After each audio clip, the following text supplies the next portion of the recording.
नमस्कार दोस्तों, RFS institute के ऑनलाइन एजुकेशन प्लेटफॉर्म में आपका एक बार फिर से स्वागत है। और जैसा कि आपको पता है कि हमारा स्पेशल एजुकेशन का सिलेबस इस समय आईडीडी सेकेंड ईयर वाले बच्चों का इस समय सिलेबस चल रहा है, जिसमें हमारे दो पेपर जो है पेपर नंबर 7 और पेपर नंबर 11, ये दोनों पेपर हमारे कंप्लीट हो चुके हैं। और आज हम पेपर नंबर 8वें पेपर के बारे में बात करेंगे। और यदि सेकेंड ईयर के लिए माने तो ये पेपर नंबर दूसरा होगा। दूसरा पेपर है first year and second year दोनों को कंबाइन करके 6 पेपर आपके फर्स्ट ईयर में होते हैं और 7 से पेपर नंबर 7 से स्टार्टिंग होती है सेकेंड ईयर के पेपर होती। तो पेपर नंबर 8 हम आज पढ़ने वाले हैं और पेपर नंबर 8 के यूनिट नंबर 1 के अंदर 1.1 जिसमें हम सामग्री का प्रबंधन करना, अनुदेशात्मक तकनीकों में टीएलएम का चयन करना, ये 3 चीज हम यहाँ पर पढ़ने वाले हैं कि सामग्री का प्रबंधन कैसे करना है, अनुदेशात्मक जो हमारी टेक्नोलॉजी है, तकनीक है, और एक टीएलएम, इन दोनों चीजों का हमको चयन किस प्रकार से करना चाहिए। तो सबसे पहले अपन बात करते हैं सामग्री का प्रबंधन। सामग्री के प्रबंधन के अंदर यदि इसकी परिभाषा की अपन बात करें तो सामग्री का जो प्रबंधन है वो जब हमारा जो शिक्षक होता है, अध्यापक होता है, जब किसी भी स्थान पर किसी भी सहायक सामग्री के द्वारा, उपकरणों के द्वारा या अपने पाठों के द्वारा एक प्रबंधन करता है, एक मैनेजमेंट करता है और पाठ्यक्रम और अध्ययन के कार्यक्रमों का हिस्सा बन जाता है, तो उसको हम सामग्री का प्रबंधन कहते हैं। कहने का मतलब यदि आप एक एग्जाम्पल के रूप में इसको समझें तो एग्जाम्पल के रूप में ये है कि जैसे आपको किसी एक टीचर है, माना कि मैं हूं, मैं आपको आज का ये टॉपिक लेकर पढ़ा रहा हूं, तो एक टॉपिक को पढ़ाने के लिए मैंने कौन कौन सी जो सामग्री है उन कौन कौन सी सामग्रियों का चयन किया है, क्या सामग्री मेरे साथ है, कौन सी मैं पाठ को पढ़ा रहा हूँ, कौन से उपकरण मैं यूज कर रहा हूँ, कौन कौन सी चीजों का मैं प्रयोग मेरे एक्सप्लेन करते समय कर रहा हूँ, तो ये मेरी सामग्री का प्रबंधन है जो मैं पहले से ही इसको व्यवस्थित करके रखता हूँ कि भाई मुझे आज ये पाठ बच्चों को पढ़ाना है, तो इस पाठ के अंदर कौन कौन सा टॉपिक मुझे बच्चों को क्लियर कराना है, उस टॉपिक के अंदर कौन कौन से बिंदु आने वाले हैं और उन कौन कौन से बिंदुओं के लिए कौन कौन सी सामग्री मेरे लिए आवश्यक होगी, तो मैं इसका प्रबंधन पहले ही कर लेता हूं। इसको हम सामग्री का प्रबंधन कहते हैं। ये जो सामग्री का प्रबंधन है, यदि आप इसको एक चार्ट के द्वारा यदि हम समझें, माना कि हमारे पास में यहाँ पर एक ये मेरा कंटेंट है, ये मेरे पास क्या है कंटेंट। कंटेंट मतलब जो मैं आपके सामने पढ़ाना चाह रहा हूं वो मेरा ये है। मैं आपको कोई भी, मैंने एक टॉपिक ले लिया, कोई भी एक कंटेंट ले लिया, अब कंटेंट को पढ़ाने के लिए मुझे क्या करना है, मुझे क्या करना है, तो देखो कौन कौन सी चीज यहाँ पर हमें करनी होती है। तो सब गोल, एक मुझे एक लक्ष्य निर्धारित करना पड़ेगा उस कंटेंट के बारे में कि भाई मुझे ये चीज पढ़ानी है और इस प्रकार पढ़ानी है और ये चीजें इसके अंदर मुझे शामिल करनी है। इसके बाद हमारा जो दूसरी चीज होती है स्रोत। स्रोत का मतलब जो टॉपिक मैंने लिया है बच्चों को पढ़ाने के लिए, वो टॉपिक मैंने कहां से लिया, उसका स्रोत क्या है, उसका उद्गम मैंने कहां से किया है, वो मैंने कहां से उठाया है वो टॉपिक, ये भी हमारा इसके अंदर मायने रखता है। एक मायने रखता है आपका स्ट्रक्चर,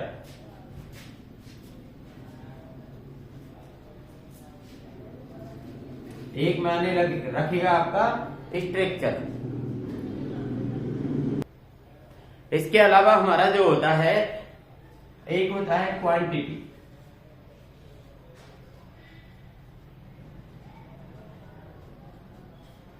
एक हमारा क्वांटिटी होता है, एक हमारा होता है एक्टिविटी।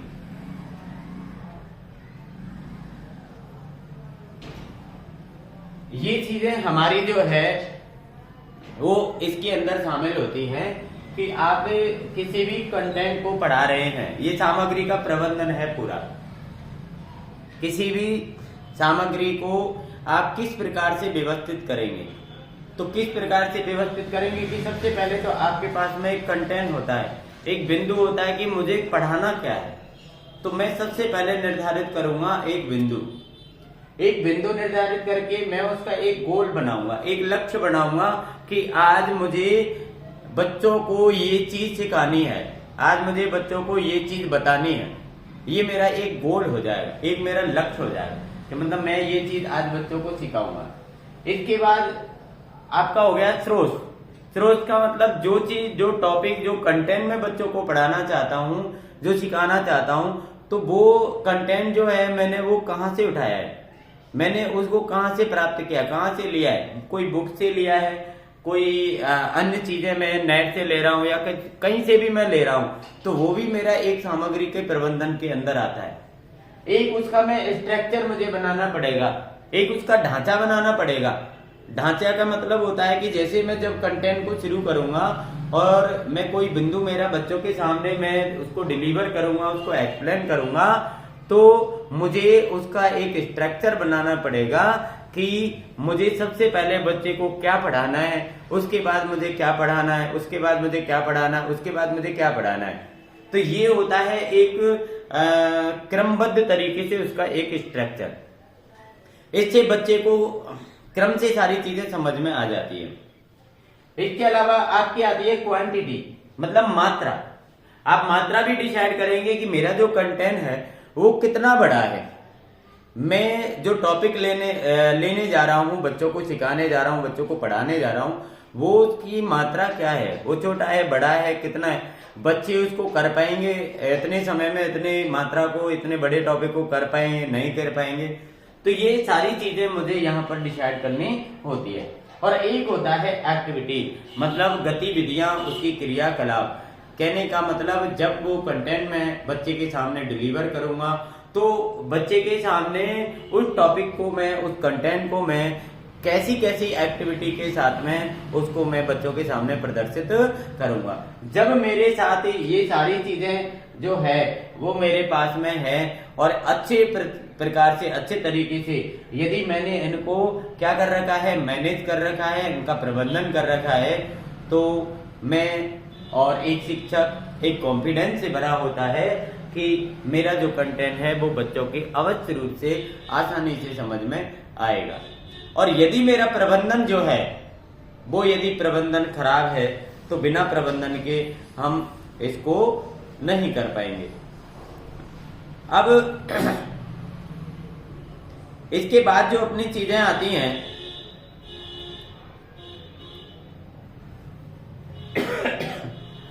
वो आती हैं कि हमें जो कंटेंट हम बच्चों के सामने प्रदर्शित करना चाहते हैं, एक्सप्लेन करना चाहते हैं, तो उसमें हमें कौन सी रणनीति का प्रयोग करना है। मतलब उनके सामने हमें ऐसी रणनीति बनानी है कि जो कंटेंट में बच्चे के सामने डिलीवर करूं, बच्चे की एक्सप्लेन करूं, तो वो बच्चा उसको पूर्ण रूपेण जो है वो समझ जाए। तो ये कौन कौन सी रणनीतियों का हम उपयोग कर सकते हैं, ये अपन को यहाँ पर कुछ रणनीतियां मैं आपको बताऊंगा।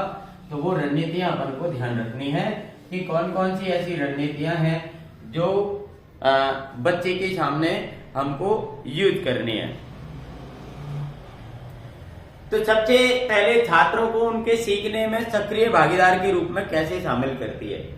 सबसे पहले अपन को ये देखना है, ऐसी कोई रणनीति तैयार करनी है कि छात्रों को जब मैं कोई भी चीज सिखाऊं, जब मैं कोई भी चीज पढ़ाऊं छात्र को, तो छात्र उस चीज में, उस पढ़ाई में, उस कंटेंट में, उस पाठ में वो बच्चा जो है वो सक्रिय रूप से भाग लेना चाहिए। मतलब वो बच्चा उसमें सक्रिय रूप से शामिल होना चाहिए। यदि वो सक्रिय रूप से शामिल हो रहा है तो निश्चित रूप से मेरा जो कंटेंट है वो 100% जो है वो बच्चे की समझ में आएगा और बच्चा उसको कर पाएगा।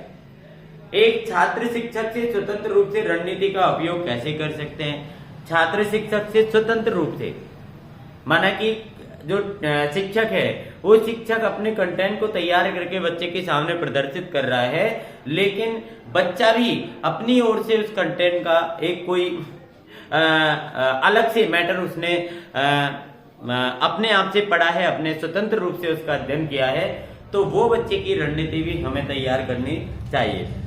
रणनीति इतनी लचीली है कि सभी शिक्षण परिवेशों में इसका उपयोग किया जा सके, और रणनीति हमको ऐसी जो है वो तैयारी करनी चाहिए, वो लचीली होनी चाहिए। लचीली का मतलब हो गया कि एक क्लास के अंदर अपन जानते हैं कि इंटेलिजेंट बच्चे भी होते हैं, मीडियम बच्चे भी होते हैं, सुपर इंटेलिजेंट भी होते हैं और बहुत कमजोर भी होते हैं। तो सभी बच्चों के लिए ऐसी लचीली रणनीति हमको तैयार करनी चाहिए कि सभी बच्चे जो हैं उसको आसानी से समझ सके, आसानी से हमारे कंटेंट को वो पढ़ सके। ये चीज हमको यहाँ पर इसके बाद अपन जो पढ़ेंगे इसके अंदर सक्रिय अध्ययन।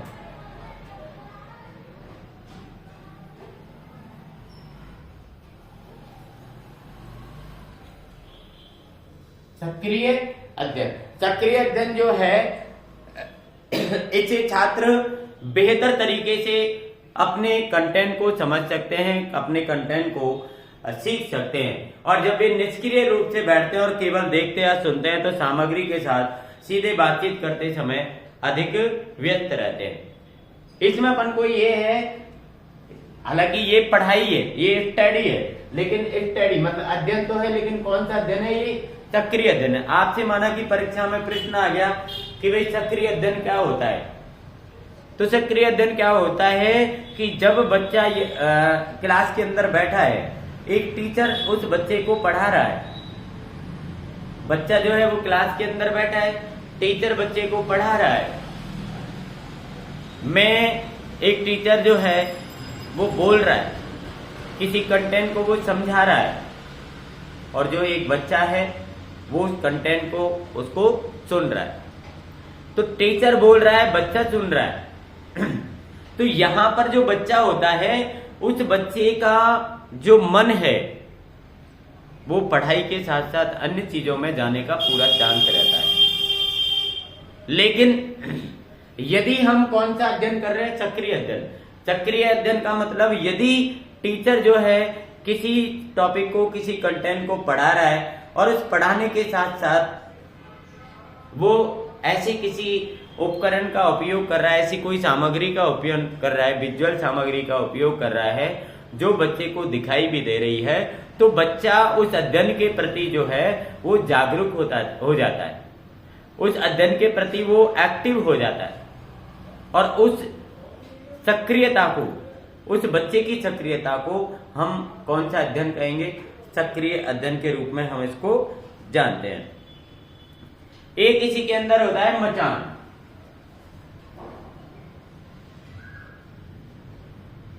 एक क्या होता है इसके अंदर?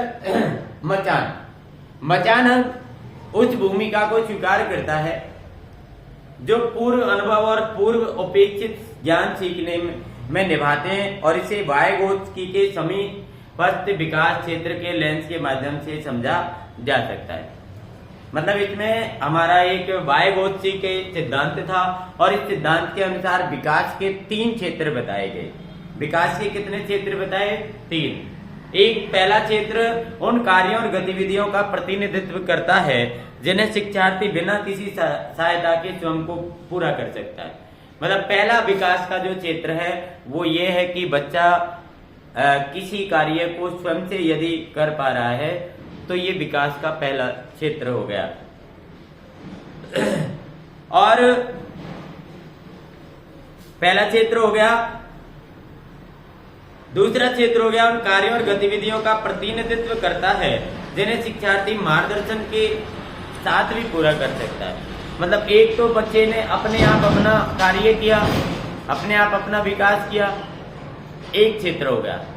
एक क्षेत्र हो गया कि बच्चे ने अपने आप कोई काम नहीं किया, लेकिन जब उसको एक अध्यापक के द्वारा या किसी बड़े व्यक्ति के द्वारा उसका मार्गदर्शन किया गया, उस बच्चे को कुछ बताया गया, उसको एडवाइस दी गई, तो वो बच्चा जो है उस कार्य को कर रहा है, तो ये विकास का दूसरा क्षेत्र हो जाता है। और एक क्षेत्र होता है इष्टतम शिक्षण के क्षेत्र का प्रतिनिधित्व करता है। इष्टतम मतलब सबसे ऊंचे विकास के क्षेत्र का वो क्या करता है, लीडर बन जाता है, प्रतिनिधित्व करता है वो बच्चा, वो विकास का उसका तीसरा क्षेत्र हो जाता है। तो ये हमारे मचान के अंदर जो है वो वाइगोत्स्की के सिद्धांत का इसमें ज्ञान आता है। इसमें 3 क्षेत्र अपन को ध्यान रखना है, एक बच्चा स्वयं करे, एक मार्गदर्शन के द्वारा करे, एक वो सर्वोच्च स्थान पर पहुंचकर अपना प्रतिनिधित्व करे। एक मौजूदा ज्ञान से संबंध बनाना, एक चीज हो गई इसमें मौजूदा ज्ञान से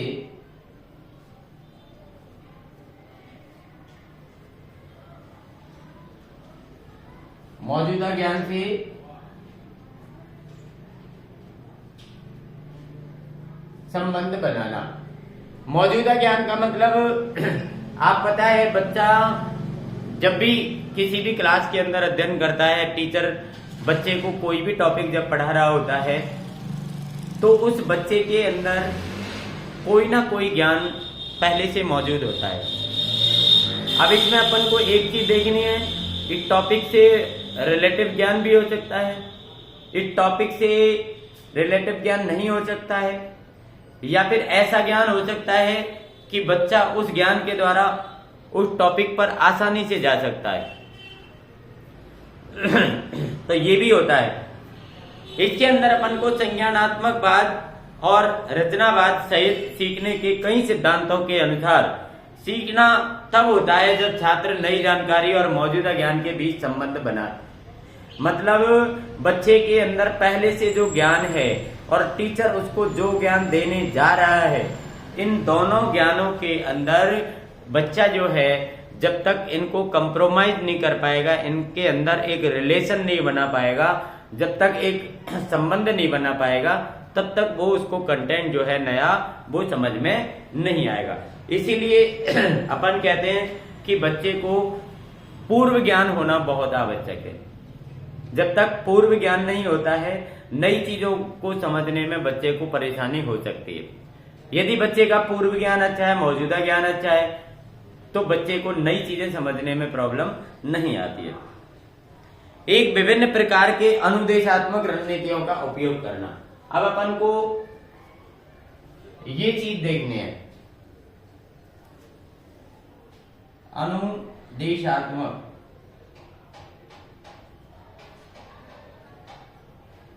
रणनीतियों का उपयोग करना। अनुदेशात्मक जो रणनीतियां हैं वो क्या है, आपको पता है कि ये एक शिक्षण का एक बहुत महत्वपूर्ण बिंदु है, जिसमें अभ्यास सामग्री को विभिन्न प्रारूपों में हम प्रस्तुत करते हैं। सीखने और व्यवहारिक अभ्यास के लिए विभिन्न प्रकार की गतिविधियों की पेशकश हमारे निर्देशात्मक दृष्टिकोण को अलग करना है। मतलब हम जब कोई भी चीज सीखते हैं, कोई भी हम टॉपिक पढ़ाते हैं बच्चों को, कोई भी कंटेंट हम तैयार करते हैं, तो सबसे पहले हम उसकी एक रणनीति तैयार कर लेते हैं, उसका एक फॉर्मेट तैयार कर लेते हैं, उसका एक प्रारूप तैयार कर लेते हैं, और इस प्रारूप के द्वारा हम उस बच्चे को वो कंसेप्ट जो है, वो कंटेंट जो है, वो उसको हम क्लियर कर देते हैं। तो इसके अंदर ये अपन का अनुदेशात्मक तकनीक है। इसके अंदर एक प्रारूप बनता है। प्रारूप का मतलब होता है फॉर्मेट। किसी चीज को चलाने के लिए, किसी चीज को अच्छी प्रकार से समझाने के लिए हम एक फॉर्मेट तैयार करते हैं। अगला जो है शिक्षण अधिगम सामग्री का चयन, मतलब TLM पढ़ेंगे अपन। अगली जो चीज पढ़ेंगे अपन,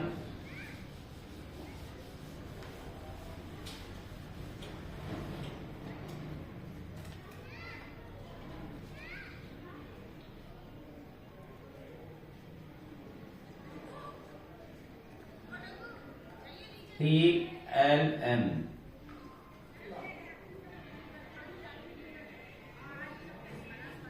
आपको ये चीज ध्यान रखनी है कि TLM जो है इसकी फुल फॉर्म भी आपको परीक्षा के अंदर कभी भी पूछी जा सकती है। टीएलएम की फुल फॉर्म भी आपको परीक्षा में पूछी जा सकती है। आपको टीएलएम की फुल फॉर्म परीक्षा में पूछी जा सकती है। और 1 नंबर का एक छोटा क्वेश्चन होता है, यदि आपको परीक्षा में टीएलएम की फुल फॉर्म पूछी जाती है और यदि अब वहां पर देखिए 2 स्थिति आपको बन सकती हैं कि या तो नीचे आपको हिंदी में लिखा होगा और या आपको नीचे इंग्लिश में लिखा होगा। यदि इंग्लिश में लिखा हुआ है तो टी से बनेगा टीचिंग, एल से बनेगा लर्निंग, एम से बनेगा मटेरियल, मतलब टीचिंग लर्निंग मटेरियल। ये तो आपका हो गया इंग्लिश के अंदर। यदि आपको इसकी हिंदी करनी है तो शिक्षण अधिगम सामग्री होती है। शिक्षण लर्निंग मतलब सीखने की, अधिगम मटेरियल मतलब सामग्री। तो आपको यदि टीएलएम का फुल फॉर्म पूछा जाए तो टीचिंग लर्निंग मटेरियल या फिर शिक्षण अधिगम सामग्री, ये चीज अपन को यहाँ पर ध्यान रखनी है। अब ये होता क्या है टीएलएम के बारे में अपन को थोड़ी सी जानकारी लेनी है कि टीएलएम होता क्या है। टीएलएम का मतलब होता है टीएलएम के अंदर कौन कौन सी चीजें शामिल होती हैं। तो टीएलएम का मतलब होता है कि बच्चे को जब हम कोई भी चीज सिखाते हैं, बच्चे को हम कोई टॉपिक पढ़ा रहे हैं, तो उस समय जो बच्चा है यदि हमारी मौखिक लैंग्वेज के द्वारा किसी कंटेंट को अच्छी प्रकार से नहीं समझ पा रहा है तो हम उसके सामने कोई विजुअल रूप से, कोई प्रैक्टिकल रूप से हम उसके सामने कोई वस्तु जो है वो पेश कर सकते हैं। अब देखिए वस्तु में इसमें 2 तरह के उपकरण आप यूज कर सकते हो, श्रव्य भी होते हैं और दृश्य भी होते हैं।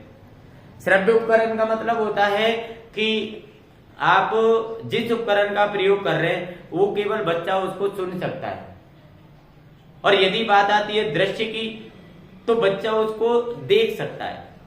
और कई उपकरण ऐसे होते हैं जो बहुत मतलब दोनों तरीके से काम करते हैं, दृश्य और शब्द, मतलब उनको आप सुन भी सकते हो और उनको आप देख भी सकते हो। जैसे माना कि मैं यहाँ पर आपको एक प्रोजेक्टर लगाकर एक बड़ी स्क्रीन लगा देता हूँ और बड़ी स्क्रीन लगाकर मैं आपको कोई टॉपिक समझा रहा हूँ, तो इसका मतलब ये है कि उसमें हम देख भी पा रहे हैं और मेरी आवाज भी आप सुन पा रहे हैं। तो ये दृश्य और श्रव्य दोनों प्रकार का हो जाता है। तो अपन को यहाँ पर मैं आपको कुछ टीचिंग लर्निंग मटेरियल के बारे में जो है वो अपन इसमें यहाँ पर थोड़ी सी जानकारी लेंगे। तो देखिए कौन कौन सी चीजें होती हैं जिनको मैं आपको तीन जो तरीके होते हैं, तीनों को आपको मैं बता देता हूं। एक आपका होता है, ये यहाँ पर एक गोली के द्वारा हम समझेंगे, ठीक है। एक गोला मैंने यहाँ पर बना दिया।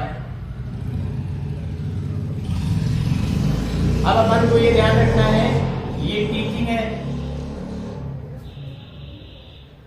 ये टीचिंग है और ये लर्निंग है, ठीक है। ये टीचिंग मटेरियल है, ये लर्निंग मटेरियल है और ये आपका बॉट है। बॉट मतलब दोनों उसमें टीचिंग में और लर्निंग में दोनों में काम आएगा। अब इसमें देखिए जैसे माना कि अपन पिक्चर चार्ट, पिक्चर और चार्ट, ऑब्जेक्ट, इसके अलावा आपका इसके अंदर आ जाएगा फिल्म, पीपीटी या वीडियो भी आ जाएगा। इसके बाद अपन को ये आ जाएगा प्रिंट मटेरियल, कोई भी चीज आप प्रिंट करके भी ले सकते हो। इसके बाद इसके अंदर आ जाएंगे आपके मॉडल, इसके बाद अपन की इसके अंदर आ जाएंगे कटआउट,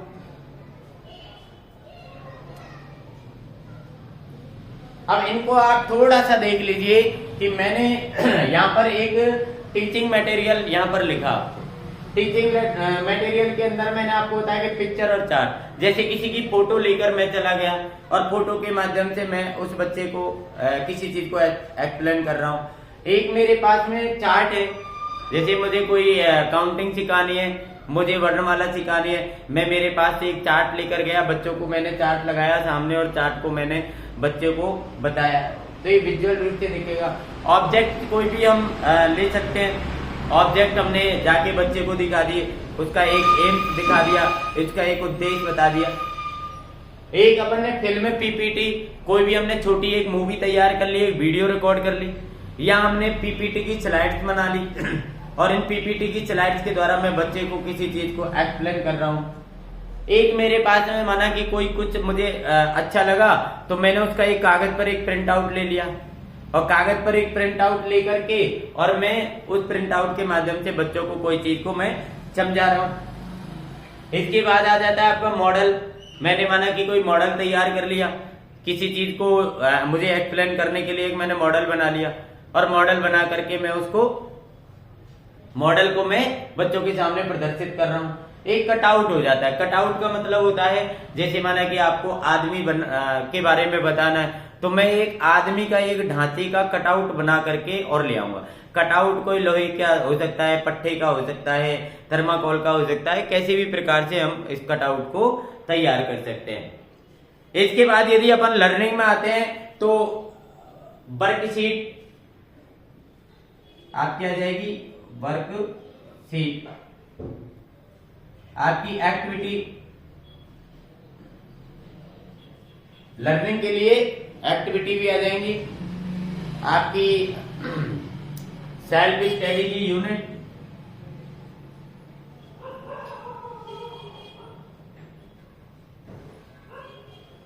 एक आपका सप्लीमेंट्री मटेरियल, सप्लीमेंट्री मटेरियल हो जाएगा आपका। एक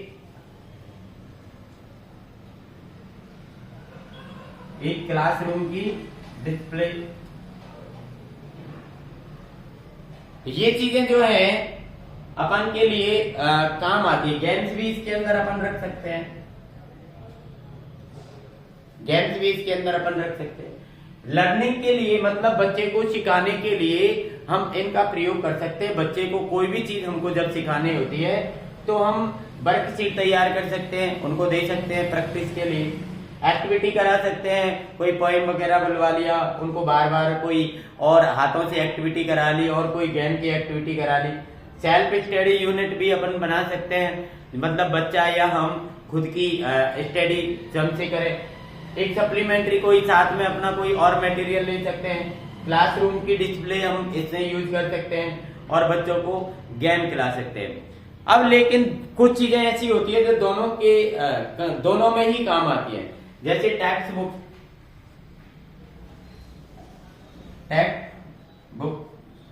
ये जो है ये टीचिंग मटेरियल भी है और ये लर्निंग मटेरियल भी है। इसके अलावा वर्कबुक, इसके अलावा आपकी हो गई वर्कबुक। वर्कबुक भी आपका टीचिंग भी है और लर्निंग भी है। इसके अलावा आपकी हो गई लाइब्रेरी या लैब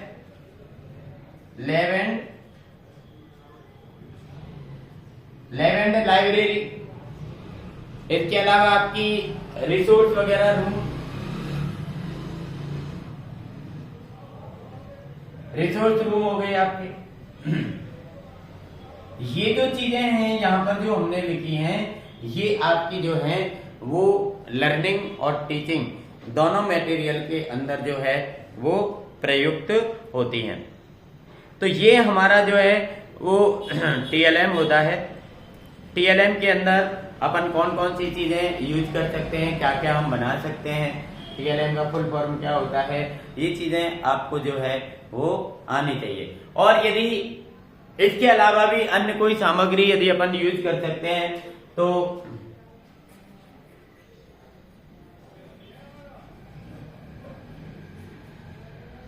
जैसे पाठ्य पुस्तक।